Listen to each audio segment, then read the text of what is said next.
Okay, check. This is it. This is it. The start of our journey. Is Watership Down science fiction? No, of course it isn't. Don't be ridiculous.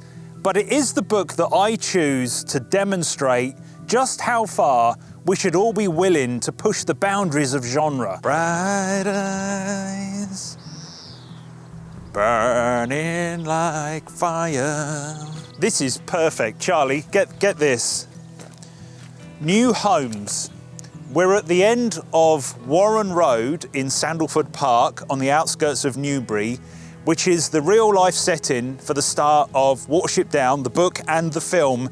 The scene where there's a new development and an excavator, just like this. They didn't put that here just for us. This is a real thing where the excavator digs up the rabbit warren, the real-life rabbit warren, which is just over there, and it will be dug up, and those rabbits will have to run for their lives.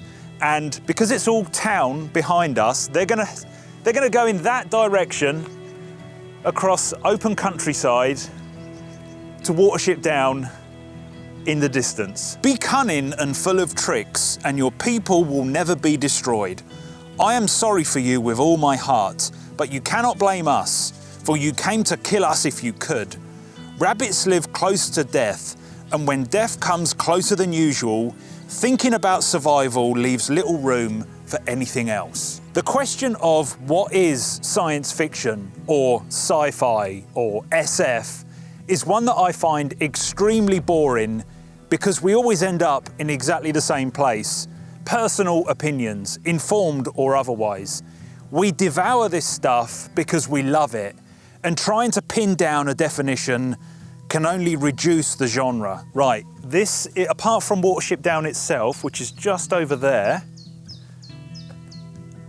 got that? This is the most iconic part of the book and the film, the most iconic location. This is Nut Hanger Farm.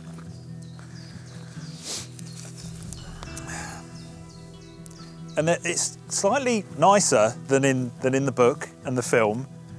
It's actually lovely. It's probably worth a couple of million quid. And this is where Hazel gets shot and dies, kind of, and the dog gets loose and all that. All of that is this farm. Oh, there's someone's looking at us. I'm feeling quite emotional, actually. This is the part of the film that really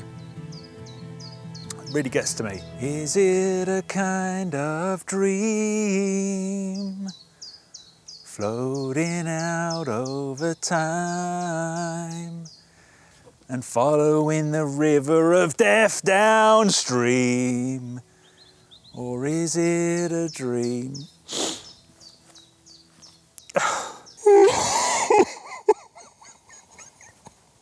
Some will turn to the dictionary or other people's definitions, but even that is a quagmire of contradictions. Isaac Asimov had his own interpretation of what science fiction was, but Robert Heinlein's was completely different, more refined, but typically outdated. At least Lester Del Rey and Damon Knight were open enough to state that there are no easily delineated limits, and science fiction is what we point to when we say it. Whatever the fuck that means. All of the world will be your enemy, prince with 1,000 enemies, and whenever they catch you, they will kill you.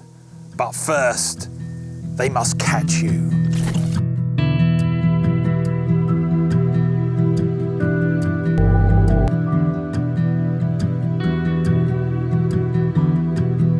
We all heard that ridiculous Star Wars argument when we were teenagers. That's not science fiction, it's just a Western in space with a wizard that harnesses magical powers, completely oblivious to the aesthetic of an intergalactic war full of spaceships and aliens. Everything is Shakespeare if you want to be a dick about it.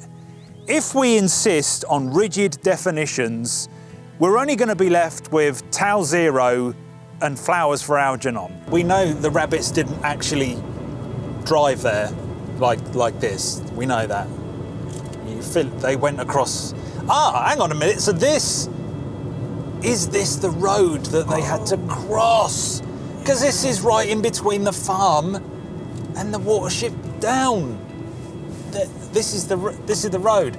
Charlie, why don't you think of that earlier? We could have made a big deal. I've only seen it once, I only saw it last night. It's a car park. Yes. Let's park the car.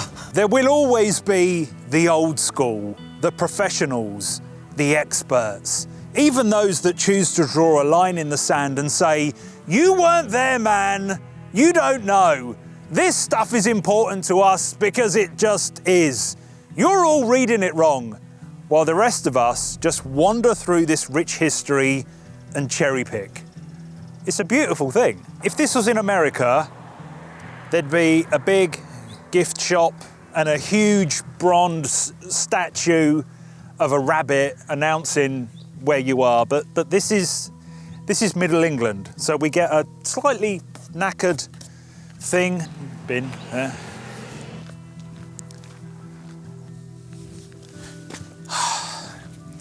Carry on. How can the light that burns so brightly suddenly burn so pale? And that's why we're here today on top of this rather bleak English hill. I want to set the bar as high as possible. Watership Down is a story about some rabbits that had to move house from somewhere over there. No spaceships, no conceptual breakthrough, no fictional science, but I do see some parallels with dystopian fiction, a Cold War animal farm, if you will. The point is to reclaim sci-fi from those that invented the rules, to come to the end of a time of anxiety and fear, to feel the cloud that hung over us lift and disperse, the cloud that dulled the heart and made happiness no more than a memory. This, at least, is one joy that must have been known by almost every living creature. So I push back and say, cult members, we all live under the same roof, but we are all individuals, apart from Charlie. Every word in every book has a different meaning to us all. Tear down the gates of genre and decide for yourselves. Overflow into fantasy, into horror, into speculative fiction, and don't let anybody tell you what genre means. Death of the author. If you think it's science fiction, it's science fiction. Oh, it's a pheasant. Idiots walking around with a book. The Watership Down Trail, and there's a picture of a rabbit. So don't tell me we're in the wrong place. That's a rabbit. It's not exactly Mount Rushmore, but if you can get in, can you get in there?